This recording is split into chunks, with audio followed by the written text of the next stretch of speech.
Siguro naman ay natatandaan ng marami sa atin yung tinura na daw si Mr. Padilla na kuno ang mga kabataan ngayon ay weak. Hindi daw kasi uso nung panahon niya yung depression na sinasabi, na tinatawag.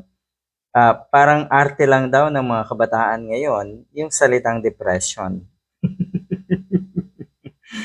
Katulad ng sinabi ko, sana hindi maramdaman ng isa sa mga pamilya mo, kapamilya mo, yung totoong depression. Dahil totoo yan. Hindi man tayo nakakaranas niyan, pero sa tingin ko ay totoo. Weak ang mga kabataan ngayon. Talaga ba, Mr. Padilla?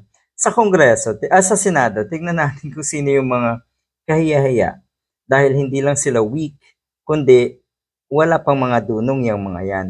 Kayo yon, isa ka doon.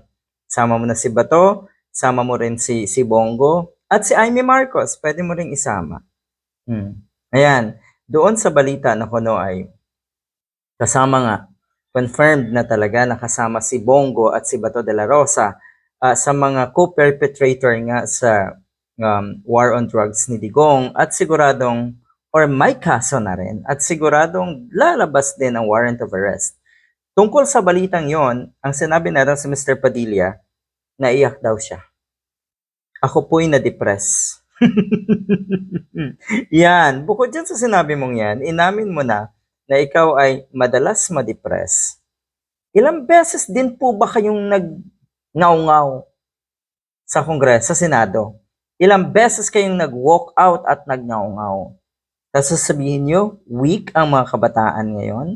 Para sa mga kabataan, tandaan nyo yan. Ganyan kayo maliitin ng Istang Padilla. Kasi ang totoo niyan, ulitin ko lang, itong mga diehard, ang sistema ng kanilang kaisipan, kung ano sila, yung kanilang ginagawang kawalang hiyaan, yung masasama tungkol sa kanila, yan ay binabato nila talaga sa iba. Pero ang totoo, kayo yan. Ikaw ang weak, Mr. Padilla. Una nang sinabi natin si Padilla, nasasamahan niya si Digong. At siguradong na-depress din siya doon sa idea nung yun nga, nung makulong at maaresto si Digong. Maaresto at makulong si Digong.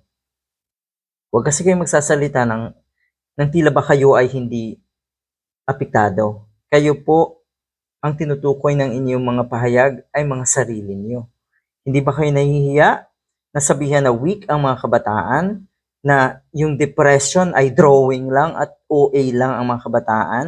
Imbento lang daw? O talaga lang? Yung depression ay imbento lang? O ano ito? Nag-iimbento ka rin, Mr. Padilla? Sinungaling ka?